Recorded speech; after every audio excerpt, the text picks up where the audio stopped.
Thank you for listening to Depictions Media Radio.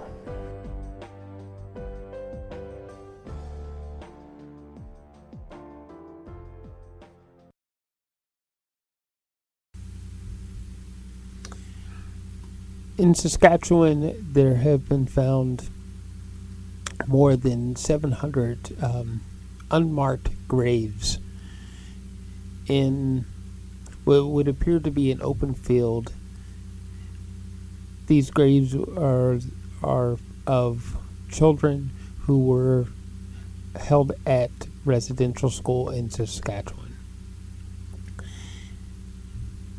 We're going to hear statements from First Nations leaders in that area for the Cowanis people, who are speaking about how they want to protect the grave site, the burial sites, so that people can heal from it, and so that the spirits of those children can be put to rest. We're also going to hear from Jagmeet Singh talking about that there shouldn't be these grave sites, that this sort of thing should have never been allowed to happen. And he's asking for a government to do something positive to help the Indigenous people across Canada to heal from it, to heal our society in a way that will ensure that this can't happen again, and to ensure that there is a trust among all of us who live in this country. He has been calling for a long time for things like that, systems to be rid of racism, and for systems to show equality to everyone who walks through the doors of institutions. We agree with Jagmeet that now is not the time for just simple condolences. Now is a time for action, and the government can show that it believes that we are all equal by taking that action now to eliminate racism from systems and institutions, and ensuring that through legislation that scooping of children from anyone can no longer happen, that there has to be proof of endangerment and abuse before something can happen. Because as it stands now, the foster systems are full of Indigenous people because they can just simply lift them away the easiest and place them into care. Now is the time for our government to act and clean away the racism. So let's listen to what the Indigenous leaders have to say in their press conference about this burial site, and at the end we'll listen to what Jagmeet Singh has to say to the press about what has been going on.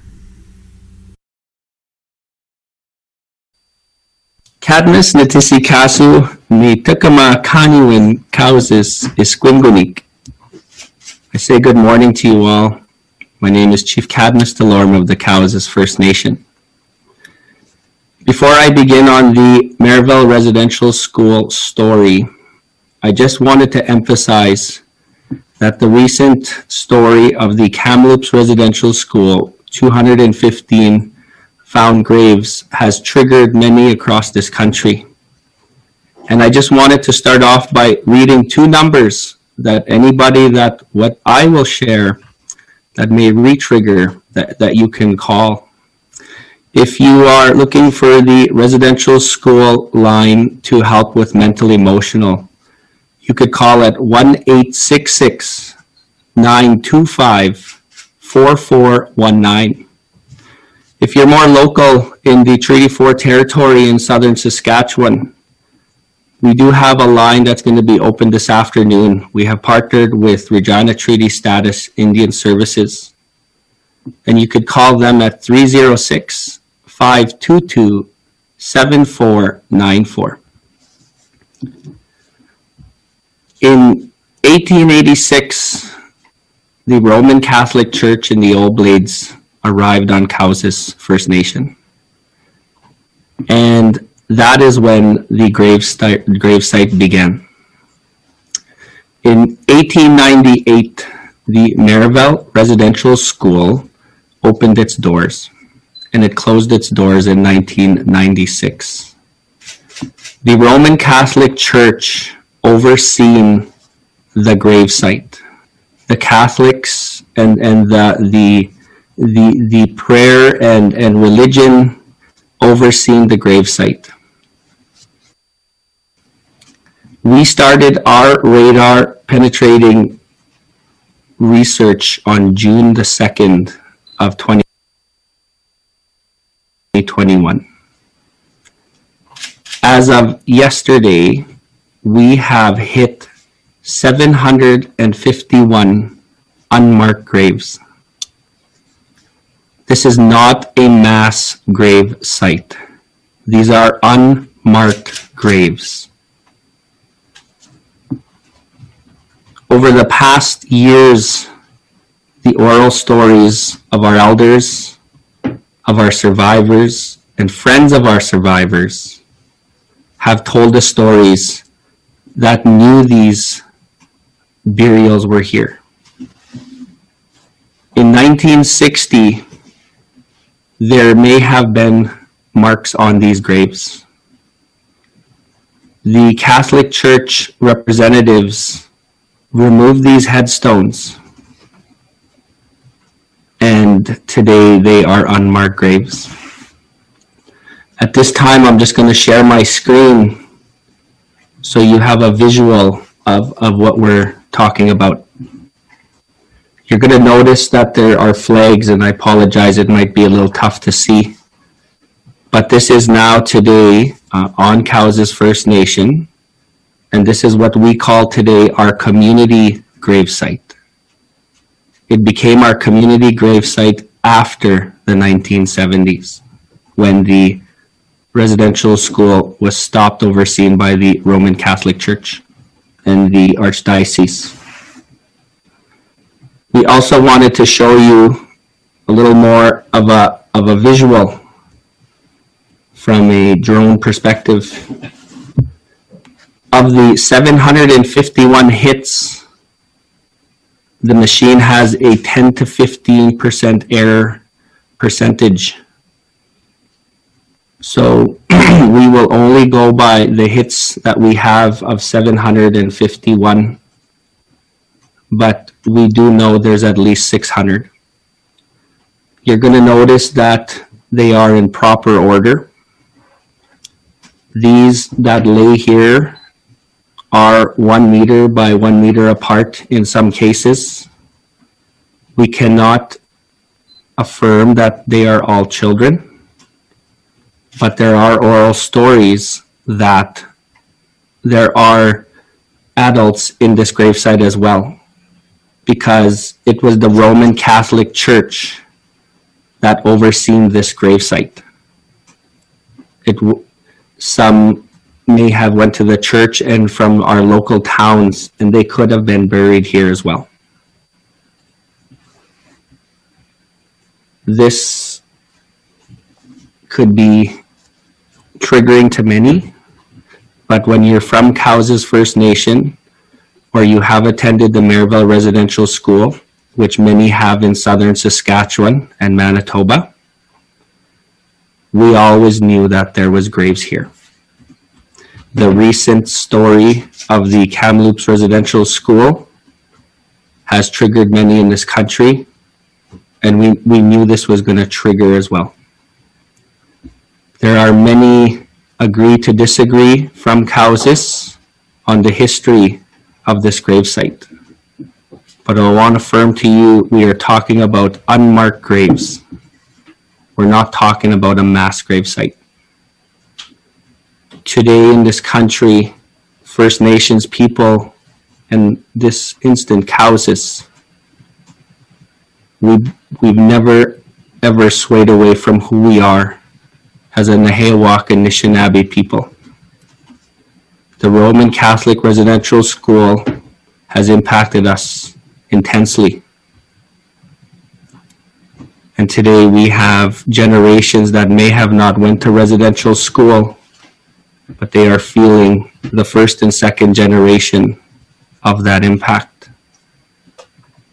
All we ask of all of you listening is that you stand by us as we heal and we get stronger,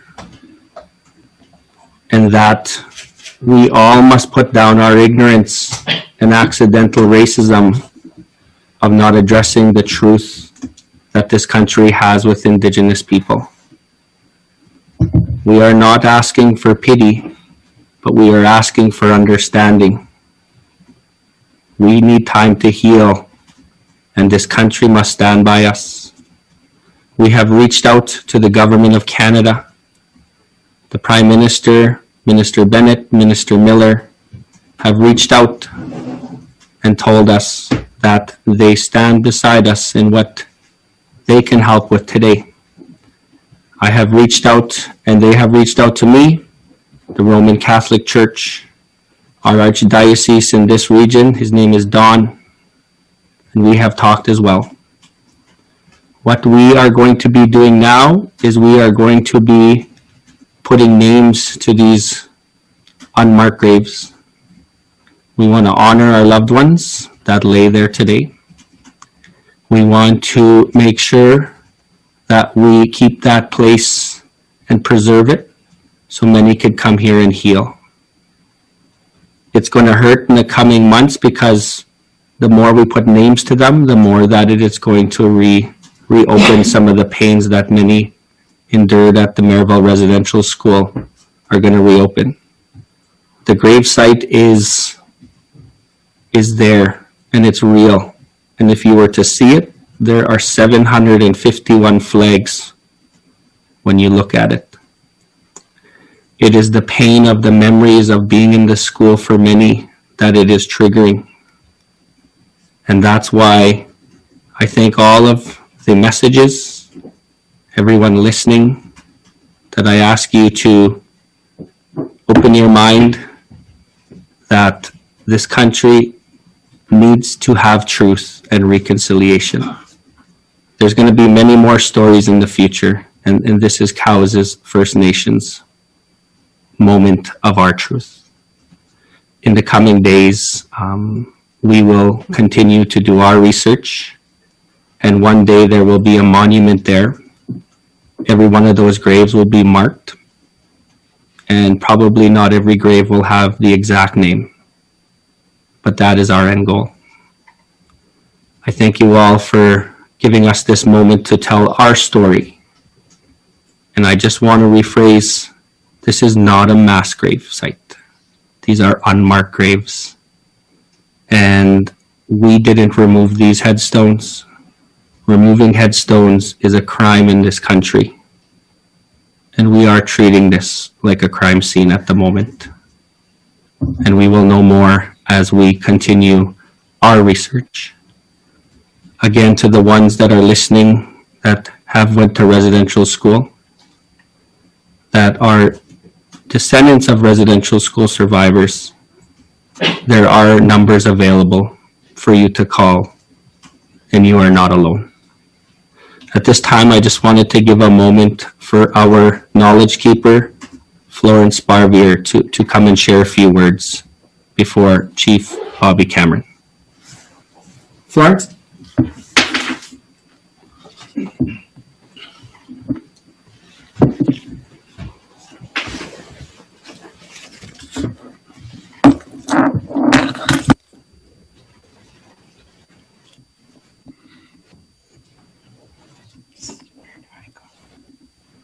Yeah, right there. Just speak into there. time. I'm 80 years old, and I went to boarding school down there. I was taken by my parents to go. At that time, if the parents didn't want to allow their children to go to boarding school, one of them had to go to jail. So in order that we keep the family together, we went to boarding school. They brought us there, we stayed there. And we learned, they pounded it into us, and really they were very mean. When I say pounding, I mean pounding. Those nuns were very mean to us. For, I don't know, I don't think they liked it being there either. But we had to learn how to be Roman Catholic. We couldn't say our own little blessings the way we said it at home. We had our own way of honoring ourselves and Mother Earth in our own homes when we were little, but we had to leave all that after.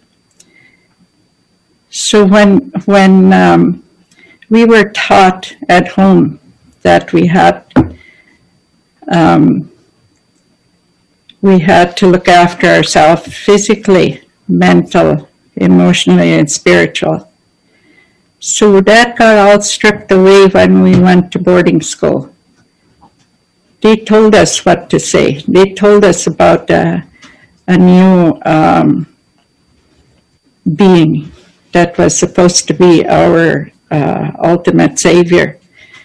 But the ones we had in our school, they were not nice either. They were very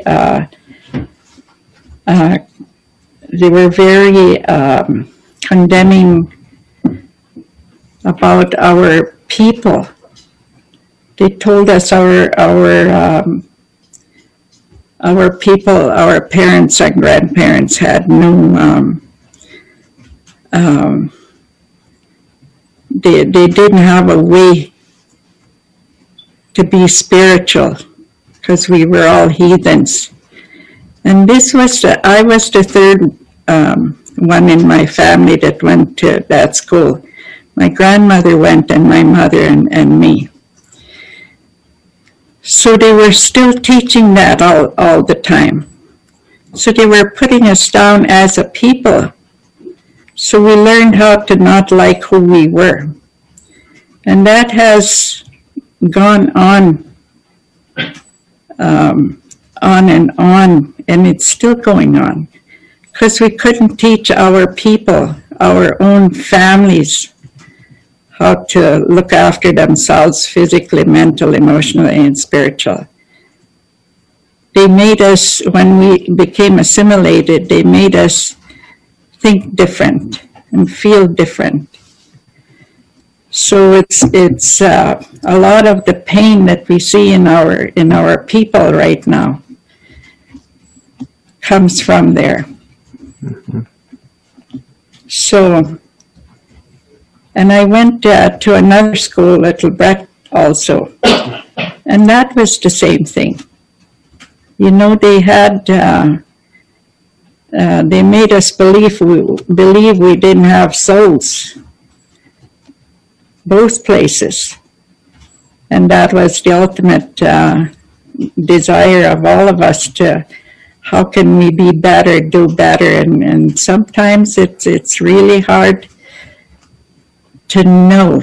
And how our parents had, our parents and grandparents had a hard life because they were had to be assimilated. So now we know how to do that. We don't have to go back. We just have to learn how to look after ourselves in a good way. So I thank you, Chief, for allowing me to come here and talk a little bit about it. I'm an elder under reserve. I have a sweat lodge. I stopped it now because I want somebody else to do it. But if you need an elder, people want to come, they can come. I have a lodge. My husband had built me a little lodge, so that's where I see people. I don't tell them anything. I don't tell anyone who's there, but I'm busy. Thank you. Back to you, Larissa. Thank you, Flora. Thank you very much, Chief. We will now have Chief Bobby Cameron. Tony, can you please pin Chief Cameron's screen?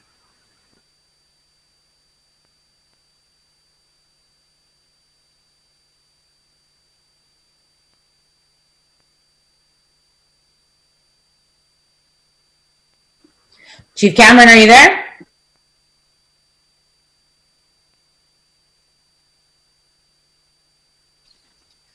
Yeah, I'm here, Larissa. Perfect. All right. Can you hear me? Yep. Just for the record, Okay. ladies and gentlemen, this is FSIN Chief Bobby Cameron. He is the Chief of the Federation of Sovereign Indigenous Nations, which represents the 74 First Nations in Saskatchewan. Chief, whenever you're ready. Yeah, good morning. I want to say thanks and magantik. Nigan mantu kalas kaman miyogisaga megwats. Megwat no kum no kokum no kalas kum tinigagi someone. First and foremost, to our God, our Creator, for a beautiful day today. To our Nokum, our knowledge keeper, our elder, for the opening prayer, thank you. Chief Cadmus and your community for the challenging work that you have just completed. We are grateful and thankful in our prayers to each and every one of your families there in Callisis. And to all that are on the line, that are listening, you have important work to do in terms of getting the message out there for the world to understand what we First Nations have endured for many, many decades within the residential school era, the 60s school, the day schools, and currently in the child welfare system, where there has to be and must be immediate change, where our First Nation children come home to our communities and be raised in our communities amongst our own language and culture experts. This was a crime against humanity, an assault on First Nation people. We were proud people. The only crime we ever committed as children was being born Indigenous. A lot of work, a lot of healing will take place. There are many sites that we're going to be doing this similar work, and we will find more. So we ask for each and every one of you to continue to work with us, to continue to pray for us. We call on all levels of government to work with us, and which they are. But in terms of the healing and the aftermath of moving forward for our survivors and descendants, what are the expectations and what are the outcomes? I would also like to say this on behalf of the Federation of Sovereign Indigenous Nations. That we pray for all of these children, their families, and the community of Callisis. To all our First Nation people, please take care of yourself. Please take care of each other. We are seeing the results of the genocide that Canada committed here. Genocide on our treaty lands. We will find more bodies, and we will not stop until we find all of our children. We will do a search of every Indian residential school site, and we won't stop there. We will also search all of the sanatoriums, the Indian hospitals, and all of the sites where our people were taken and abused, tortured, neglected, and murdered. We will tell the stories of our children, of our people who died, who were killed by the state, by the churches, and we won't stop until we locate all of them. The world is watching Canada as we unearth the findings of genocide. We had concentration camps here. We had them here in Canada, in Saskatchewan. They were called Indian residential schools. Canada will be known as a nation who tried to exterminate the First Nations. Now we have evidence. Evidence of what the survivors of the Indian residential schools have been saying all along for decades, that they were treated without humanity. They were treated, they were tortured, they were abused, and they seen their classmates die. They even had to dig graves for their own fellow students. Can you imagine that? These stories will come out. Canada will have to work with us in the spirit of reconciliation. Prime Minister Trudeau, Premier Scott Moe have committed to doing this. And we will go the distance on this. We expect and demand a full and public independent inquiry into the genocide. We need to verify causes of death and identify these children. Our people deserve more than apologies and sympathies, which we are grateful for. Our people deserve justice. Canada can start by handing over all of those records. The churches can start by handing over all of those records. To all of our allies, we need support as we grieve. This is just the beginning of the number of children who will be found. As I mentioned earlier, we won't stop until we find them all. I want to say this on a lasting note. We try to put ourselves in the eyes and the bodies of these children who are now being found in the ground, who have been waiting for decades to have a proper burial and to be honored properly amongst our own protocols, traditions, and customs. And a small First Nations voice said, "They found us. They found us." Thank you for listening to me this morning. Thank you very much, Chief Cameron. We'll now turn it to some questions. I see Elmer, I don't want to butcher your last name, so if you could just unmute yourself and introduce yourself, your agency, and your question, please. Thank you very much, Larissa. My name is Elmar Tewissen with ZDF Public Television from Germany. Thank you very much for sharing the information with us. And thank you both to Chief Cameron, but also Chief Delorme for the information. May I ask the question what the response of the Catholic Church was when you reached out to them? And number two, if there are any written records available that might be helpful in order to find out the identities of the people who are buried in those graves.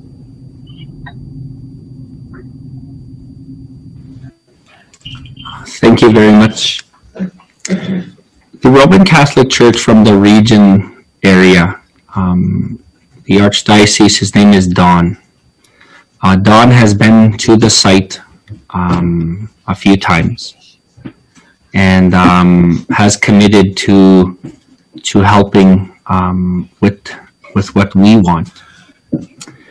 Beyond Don, that as far as Cowses has reached out to.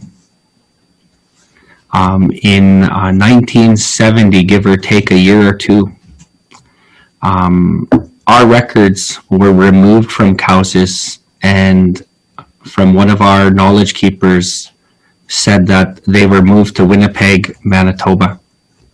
She tried to keep one of those books when she was a young worker under the Oblates, and she mentioned that they were threatening to charge her for keeping those records. So she was able to keep one of those books, and we now have that information of the others. The oral stories, as well as our strong Kokums and Mushums grandparents, help bury many, and so they have written records, oral stories. So we've been trying to capture those, and we have full faith that the Roman Catholic Church will release our records. They have not told us no. We just don't have them yet. I hope that answered your question. Okay, thank you very much. We'll move on to the next person. Just on my screen, I have Julio. If you can please introduce yourself and ask your question. Yeah, hi, thank you. My name is Julio Rivas from EFE News, Spain.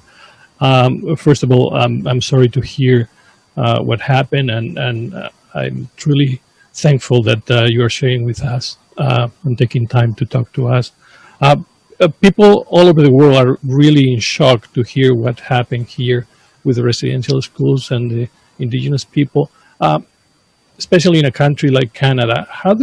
What would you say to people abroad about Canada and what happened here? And secondly, what do you feel is needed from the Canadian government and the Catholic Church, the Vatican, after what you are telling us?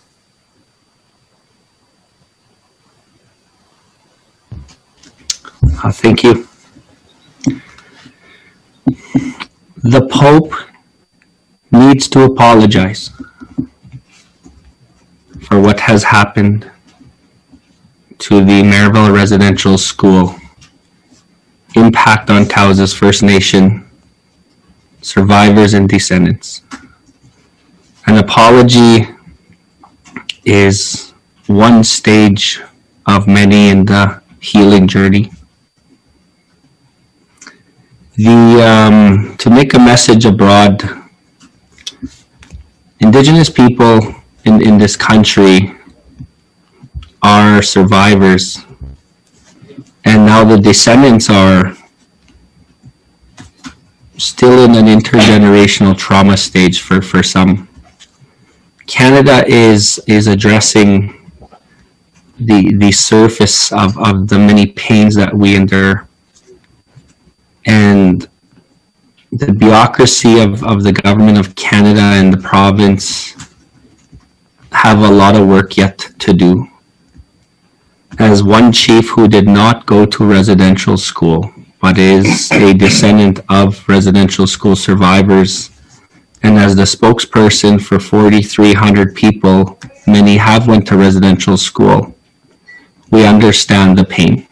We feel the aftermath. Canada can move quicker, but they are making progress. We have seen some changes and investment, which is helping us in our healing journey. When it comes to First Nations, we have to decolonize the bureaucracy to open up more for Cowes and other First Nations to truly be a political self-governing nation. And that is where we're going to see the true healing. We're tired of being told what to do and how to do it. We are smart enough and ready to do it ourselves.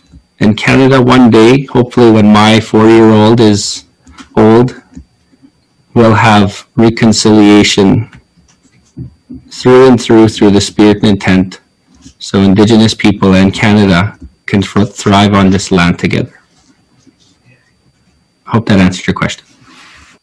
Thank you, Chief. We're going to move on to the next person on the list. A note if I'm pronouncing this right. It's Asikan K. Can you please introduce yourself and your agency? Hi, my name is Catherine Asakin. I'm a member of Cowes First Nation. Chief Canvas, I have a question. The Cemetery Act of Saskatchewan you said that was illegal to build over graves, removal of headstones. Was there an act that respected this before this act was in place in 1999? Well, good morning, cousin. I would have to follow up with you on that one. That is a very good question. Today in 2021 and years prior, it is illegal to remove headstones. These were removed in 1960. I would have to go back into the legal side of the Cemetery Act of Saskatchewan to see if an act in 1960 is valid in 2021. So I thank you for your question, but I would have to look into that one a little more before I answered it. Thank you, Chief. Next up, we have Arthur White-Crummy. Please introduce yourself and your agency and ask your question. Yes, thank you. Arthur White-Crummy here from the sorry, I have a slight stutter, from the Regina Leader Post. I just wanted to ask for a bit more clarity on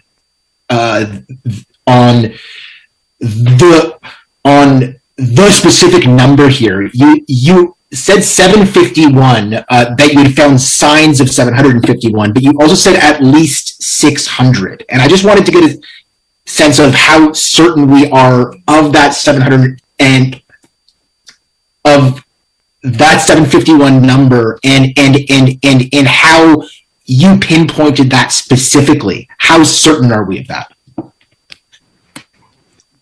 Thank you.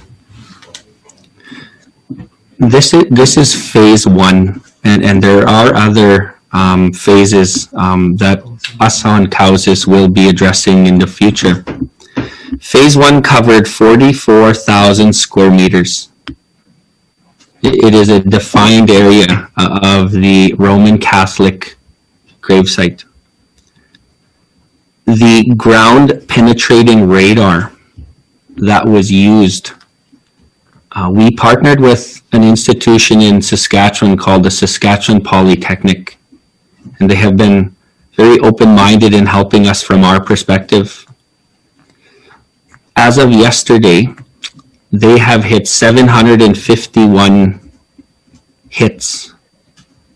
We can't confirm if there is more than one under that hit, but we have confirmed that they're 1 meter by 1 meter for quite a bit of the gravesite. We asked the technical team, what is the margin of error of this 751? And they told us 10%.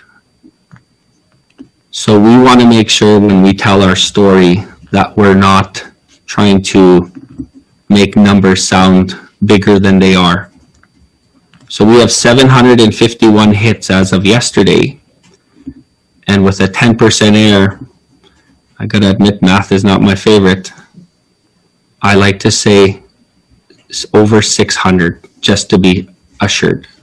In the coming weeks, each of these hits will be assessed by a technical team, and we will get a verified number in the coming weeks. I hope that answered your question. Thank you, Arthur. Our next question, Dylan Roberts.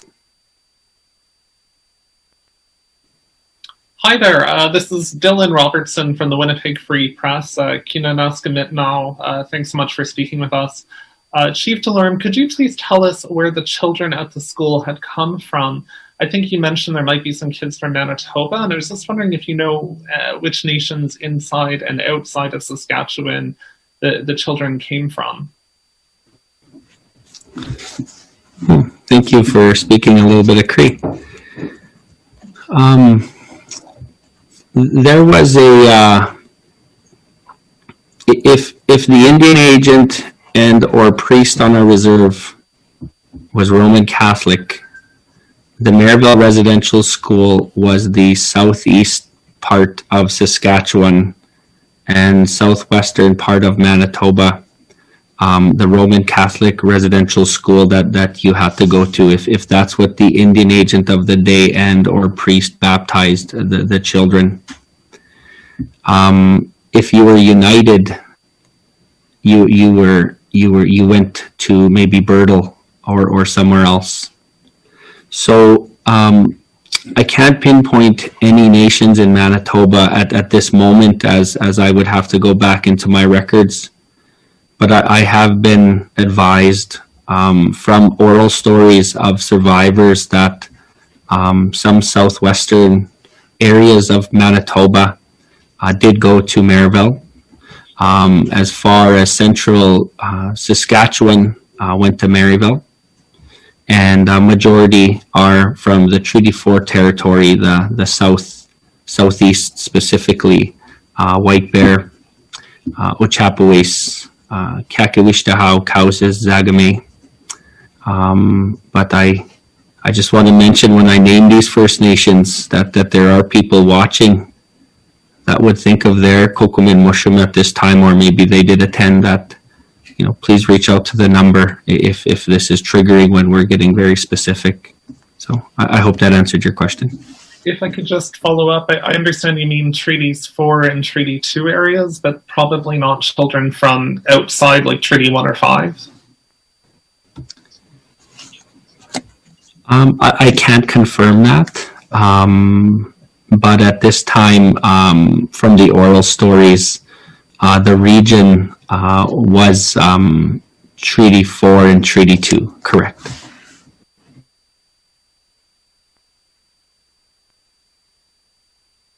Okay, we're going to have to wrap it up shortly here, so we'll ask a couple of more questions. Jesse Anton, I have next on there. Can you please introduce yourself? Hi there. Yes, this is Jesse Anton from CBC Saskatchewan.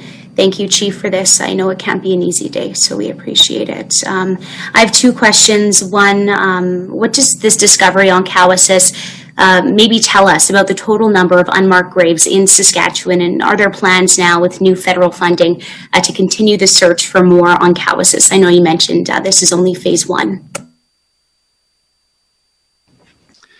Thank you. The federal government, Minister Miller, Minister Bennett, both reached out when this story was starting to become a story publicly, and their office reacted very quickly in a good way. This is phase 1. We're going to identify all the names we can using all the records. Very optimistic. The Roman Catholic Church is going to work with Cowessess. With our oral stories and our written, we will put a headstone and a name to each of them. We do have stories, and please, I'm going to say something that may trigger some, but if you weren't baptized, or if somebody had a baby that maybe was not old enough to be baptized, there was a strong Catholic belief at one time that you couldn't be buried in the gravesite. And so we are going out of our way to help those ones that are today telling us this story. And we have already helped a few of them locate the site where the priest told them they had to bury. So we include those in phase 1. But phase 2, we do have some other locations on our First Nation that were orally told to us, and this is going to be years in the making. We do ask and have been given, verbal consent that investment will continue to happen for us to 100% one day locate all these grave sites in our future phases. Chief, just one more question here. I'm wondering, this is a huge news story. It's getting worldwide attention. The world is listening. What would you like them to know about these discoveries in residential schools? The truth is there. Everybody has to reset maybe the ignorance or the accidental racism that the education system has told before it is already being changed. And investment in healing from the core outwards has to happen. Once truth is given and told and accepted, then reconciliation will prevail. Cowessess First Nation, we enjoy working with Canada. We enjoy our settler Canadian friends and neighbors. What we don't enjoy is that life is better off the reserve than on the reserve. And we don't want that for our children. Coming to the reserve should be, it is a blessing for family kinship. But infrastructure, lack of services, and the intergenerational trauma of addictions, of child welfare, we would rather spend our energy on economic self-sustainability, political sovereignty, and being proud Nehewak and Anishinaabe people we're ready to do that, and we need Canada and the world to stand beside us and help causes be who we know we can be.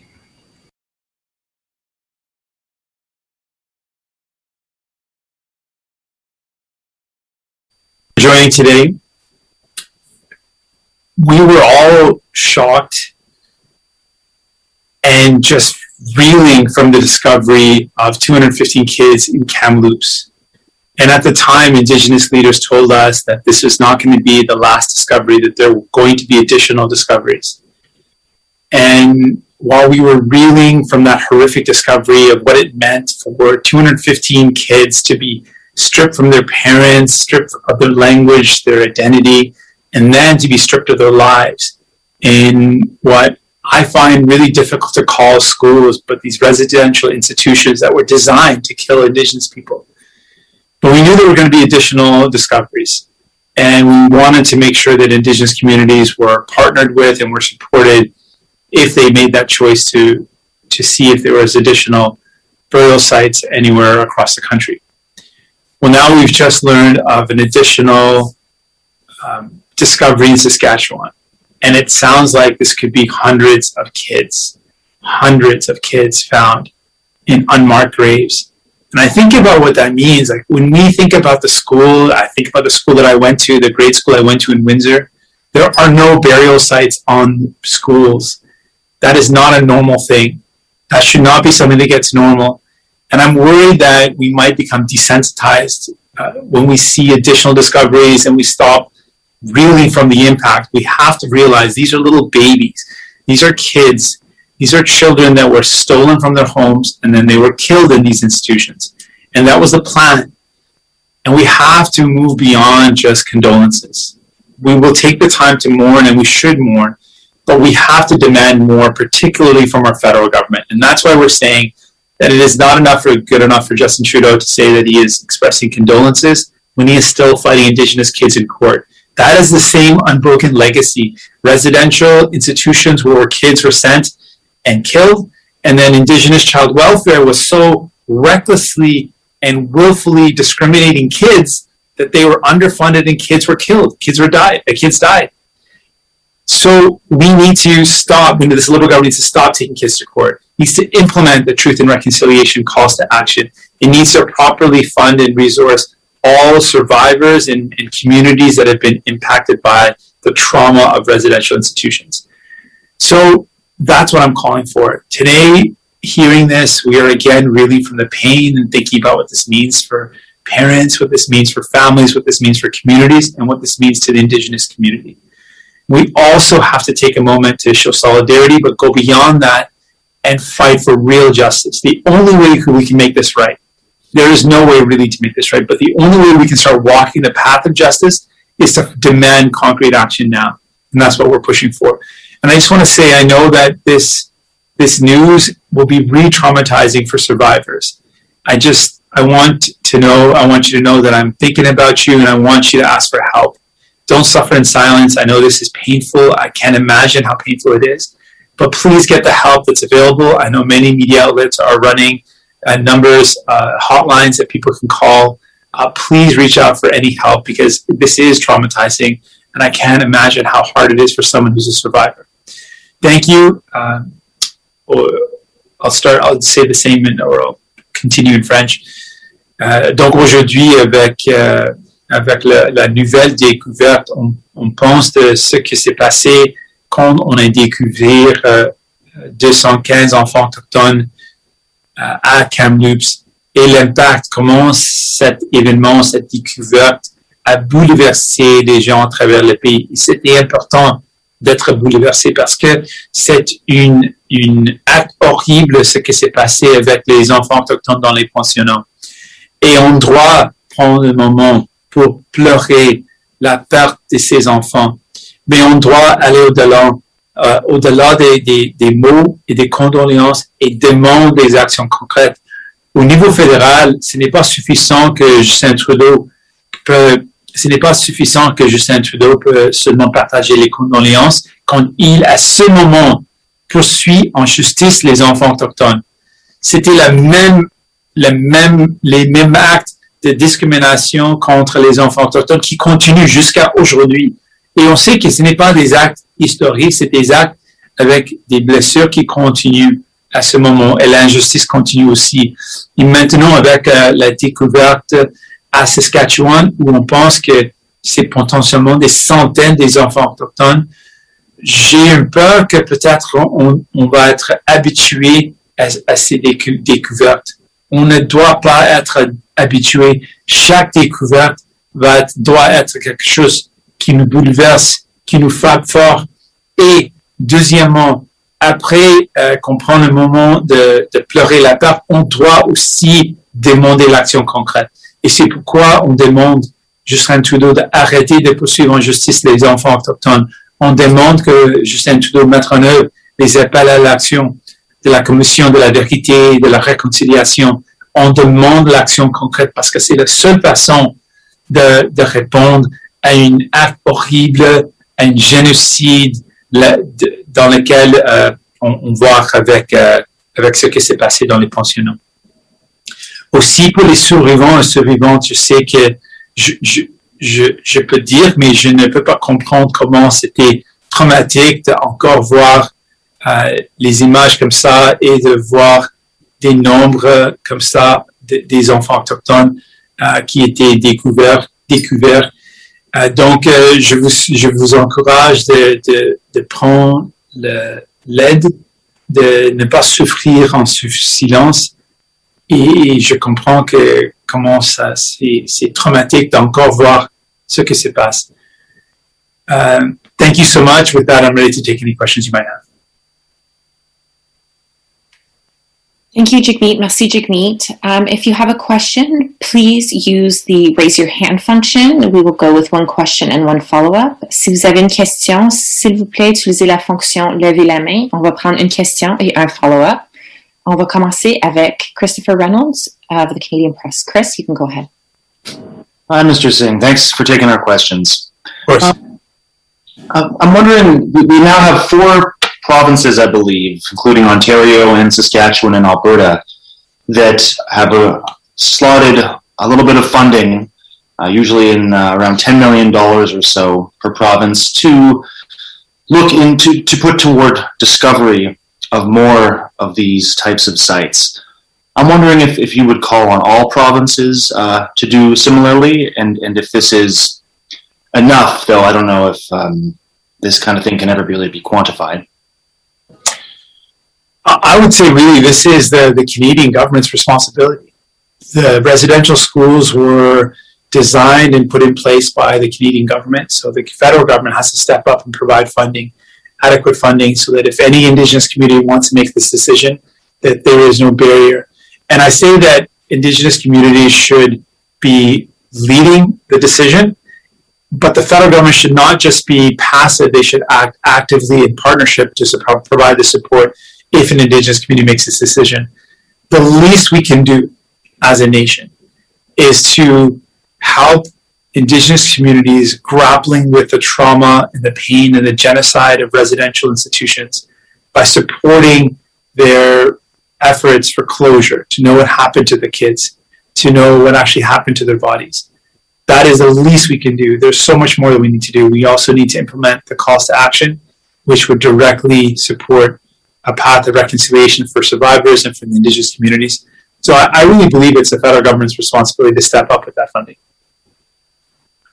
Also, as you mentioned desensitization and the risk of that. So I'm wondering, as horrifying as these sites and their discovery are, how can Canadians who might not ordinarily feel as connected to Indigenous communities, though of course this is a humanitarian issue in many ways, what are any recommendations you have to fight desensitization?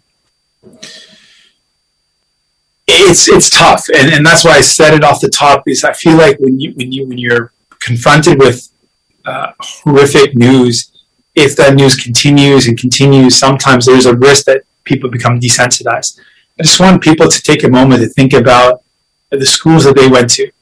And if you went to a grade school in Canada, would you ever imagine that there would be a burial site for kids on a school, even if that school was 50 years old or a heritage school, would you ever imagine that there was a burial site for kids specifically? Think about what it means for an Indigenous community to have been stripped of their kids. I can't imagine what that would be. I got a niece at home. Can't imagine what that would be like to have my niece stripped from our home. And thinking about what that means to have your kids taken from you and then them to be killed. It's important to really feel that and to take a moment to be horrified. We should be horrified. But I hope that we are horrified and it motivates us to take action. That's really what Indigenous communities are demanding. That's really what we need to do. We need to take action. We need to demand justice. And there are some concrete steps we can take immediately. Implementing the Truth and Reconciliation calls to action. There are 94. This Liberal government's only done a fraction of them. It's been 6 years. We know that, and frankly, Justin Trudeau promised to do it. We need to demand action that this Liberal government stop fighting kids in court. This is the same thing. It's an unbroken legacy of discrimination against kids, starting in the residential schools, continuing to Indigenous child welfare. It's a continued discrimination. It has to end, and the Liberal government can't be fighting these kids in court. It makes any sense. It makes no sense. And we have to make sure that the trauma of the survivors and communities is acknowledged through supports and resources so they can heal. That's some of the concrete action that we can take. There are many, many more things, but that's something specific and concrete right now we should be pushing for. Prochaine question, Catherine Lévesque avec la presse canadienne. Catherine, c'est à vous. Oui, bonjour, Monsieur Singh. Bonjour.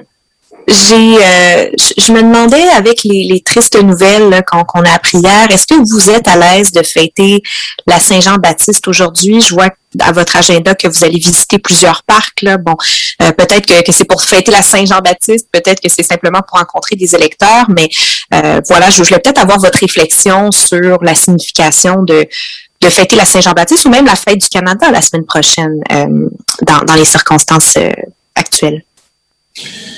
Je pense que c'est une question tellement importante parce que on doit penser cette année en particulier comment on peut reconnaître ces journées. Je sais que c'est important pour les gens d'avoir un moment d'être ensemble. Donc la fête nationale ici au Québec aujourd'hui, c'est une journée importante. La fête du Canada, c'était une journée importante pour les gens. Mais cette année, plus que jamais, je pense qu'aujourd'hui, c'est important qu'on réfléchisse aujourd'hui à la fête nationale et pour la fête du Canada. Je pense plus que jamais, c'est important qu'on prenne un moment de réflexion. On prend un moment de penser, c'était quoi l'histoire du Canada? Qu'est-ce qu'on a fait contre la communauté autochtone? Et de penser, d'envisager c'est quoi le pays, c'est quoi la société qu'on veut bâtir, la meilleure société qu'on peut bâtir. Donc, c'est des circonstances qui demandent qu'on prend des mesures différentes cette année. Et je pense que c'est important de prendre un moment de penser à notre histoire, mais aussi de penser à qu'est-ce qu'on peut faire pour bâtir un meilleur avenir. Et si vous me permettez, juste pour en revenir aux travaux parlementaires hier, maintenant on sait que le Sénat va siéger la semaine prochaine. Ce qu'on me dit, c'est que C30 devrait passer, le budget. Ensuite, C12 aussi sur la carboneutralité devrait passer. Or, C10 et C6 ne vont pas passer sûrement, ou du moins vont être adoptés plus tard. Là. Bon, donc les sénateurs vont se pencher là-dessus à l'automne. Je me demandais, c'était de la faute de qui, selon vous? Est-ce que c'est le Sénat qui devrait se dépêcher à adopter tous ces projets de loi ou c'est de la faute du gouvernement libéral qui a mal géré le processus, l'agenda législatif? Merci pour la question. Sans doute, c'est la faute du gouvernement libéral. Ils ont complètement mal géré les dossiers. Ils ont eu la chance de le présenter beaucoup plus tôt. Ils auront dû gérer ces dossiers pour avoir plus de temps. Mais je veux aussi souligner que ce n'est pas un fait accompli qu'on doit avoir une élection cet automne. le gouvernement libéral, s'il veut vraiment faire les bonnes choses et s'il veut vraiment s'attaquer aux géants de web, comme on veut faire, si on veut vraiment arrêter la thérapie de conversion qui est horrible, si on veut vraiment faire ces choses, on a 2 ans. Il y a un mandat qui reste, un mandat de 4 ans. Donc, c'est une fausse idée que c'est limité et on a seulement quelques semaines. Effectivement, on a 2 ans. Si le gouvernement veut vraiment faire ces choses, sinon, tous ces actes, c'était des actes symboliques. C'était des gestes symboliques. C'était seulement pour le show au lieu de vraiment faire quelque chose pour aider les gens. Et pour moi, je le trouve tellement cynique quand le gouvernement libéral présente des projets de loi à la fin de la session quand ils savent qu'ils vont déclencher une élection dans quelques mois. C'est tellement cynique, mais plus que ça, ça a un impact négatif sur les gens qui attendent les changements, qui attendent ces nouvelles lois d'être en place. Donc, c'est vraiment une décision négative, une mauvaise décision qui blesse les gens. Et j'encourage encore le gouvernement libéral, s'il veut faire des choses positives, d'aider les gens, on est là, on a 2 ans, on peut le faire. Merci. I will remind folks that if you have a question, to use the raise your hand function. Si vous avez une question, d'utiliser la fonction lever la main. Je vais attendre une couple de secondes, Jigme. Puis si on n'a pas de... Oh! Catherine, vas-y. Encore moi. Mais écoutez, tant qu'à être dans le thème des élections, je me demandais juste si, vos visites d'aujourd'hui, je vois que là, vous allez dans Rosemont, la Petite Patrie, Laurier-Sainte-Marie, Outremont. Je me demandais si ces 3 circonscriptions-là allaient être vos priorités à Montréal ou même au Québec, là, si éventuellement on a des élections. Pour moi, tout le Québec est une priorité. Je veux montrer comment, pendant cette pandémie, on était la seule parti d'opposition qui s'est battu pour les gens du Québec et qui ont livré la marchandise. C'était nous, les néo-démocrates, qui ont doublé la PCE. C'était presque 2 millions de personnes au Québec qui ont eu besoin de cette aide financière. C'était nous qui ont doublé l'aide aux gens. Et en faisant ça, on a aidé plusieurs personnes. C'était nous qui avons augmenté la subvention salariale de 10% à 75%. En faisant ça, on a sauvé des millions des emplois. Donc, ce qu'on veut faire au Québec, c'est de montrer comment on était là pour tous les Québécois et Québécoises. Et grâce à nos efforts comme des partis néo-démocrates, on a amélioré la vie des gens. On a mis en œuvre un programme de congé de maladie payé et on a livré l'aide financière directe aux étudiants. Donc, tout le Québec a une priorité. Montréal, bien sûr, on a déjà une députée ici et on va continuer de faire nos efforts pour montrer comment on a déjà fait le travail pour les gens. On s'est battu pour les gens, comment on va continuer de le faire. Et finalement, je voulais peut-être vous entendre sur, en fait, le fait que le gouvernement fédéral poursuit la décision de la Chambre des communes là, de demander ces documents secrets en lien avec le laboratoire de Winnipeg là, et le congédiement de ces 2 scientifiques à ce laboratoire.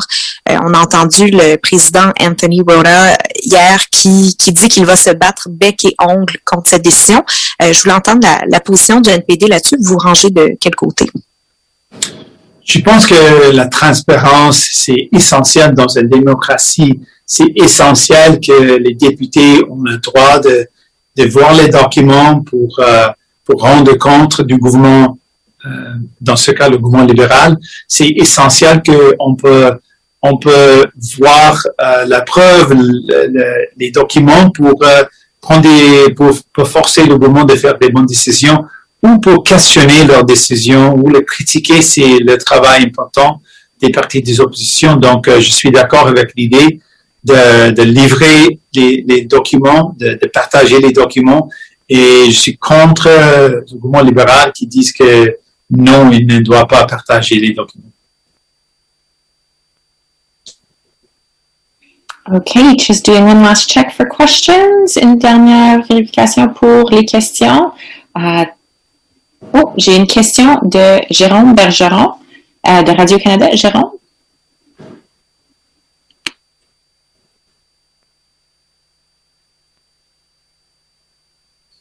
Jérôme, je pense que tu es sur Zoom. Bonjour, là, est-ce que vous m'entendez? Oui, bonjour. Donc, j'avais une question pour vous. Là, comme on l'avait demandé en anglais, il y a des provinces qui ont décidé d'octroyer des fonds pour faciliter la recherche là, dans les communautés autochtones pour celles qui le désirent sur les sites d'anciens pensionnats. Est-ce que, à votre avis, le fédéral devrait mieux encadrer ce type de recherche-là, devrait en faire davantage? Qu'est-ce que le fédéral devrait faire pour aider les communautés aux quatre coins du pays?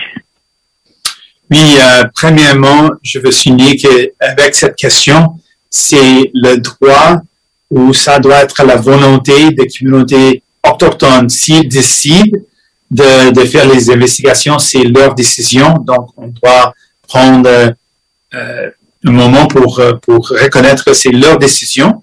Puis, si les communautés prennent cette décision, le gouvernement fédéral doit la financer. C'est la faute du gouvernement fédéral, c'est la faute du Canada que les pensionnats étaient là et ils ont effectivement tué les enfants, ils ont perpétué le génocide. Donc, le gouvernement fédéral a une responsabilité de financer les autres communautés qui décident de poursuivre des investigations. Donc, ça, c'est pour moi primordial. Et je reconnais les provinces qui s'engageaient d'aider les communautés autochtones avec les financements. C'est une bonne chose qu'ils ont décidé de faire ça. Mais c'est vraiment la responsabilité du gouvernement fédéral de financer la décision des communautés autochtones de poursuivre les investigations. J'avais dit un peu plus tôt en point de presse, vous voulez que le fédéral en fasse davantage pour respecter ce qui était recommandé dans la commission Vérité et Réconciliation. Concrètement, justement, quel geste vous voulez voir le plus rapidement possible issu de cette commission qui date quand même déjà? Effectivement, on a demandé 3 actions en général pour aller au-delà des mots et des condoléances. C'est important de pleurer la perte de ces enfants, les enfants découverts à Kamloops et aussi maintenant en Saskatchewan. Mais on doit aller au-delà de ça et donc on a demandé 3 choses. La mise en œuvre de toutes les à l'action de la commission de la vérité et la réconciliation. Donc toutes les demandes à l'action sont importantes.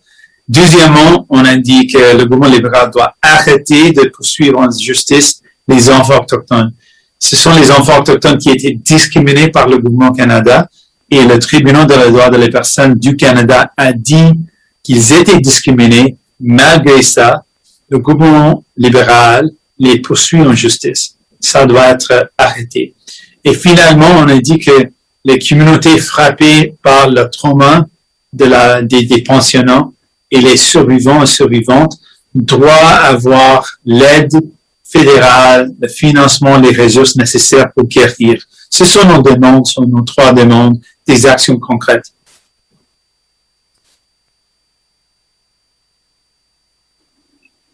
Merci tout le monde. Thank you, everybody. I see no more questions, so this concludes the press conference. Jigmeet? Merci. Thank you very much. This has been a really difficult couple of months when we look at what's been happening, and I think there is a really powerful moment that we can go from pain to action and to justice. And it's important for us to take a moment to take the time to have that pain, to feel that pain, and to mourn the loss of these kids. But it is not enough for us to stop there. We have to demand action, and that's what we're fighting for. We're fighting for justice for these kids. It's not enough to just express our condolences. We need to walk the path of reconciliation, really and truly, and that's what we're going to continue to fight for. Merci beaucoup. Thank you. Thank you for listening today, and thank you for supporting us with our sponsors. Please go to depictions.media for more information and click on our contact link and let us know how we can help bring your story and help bring us to a better world.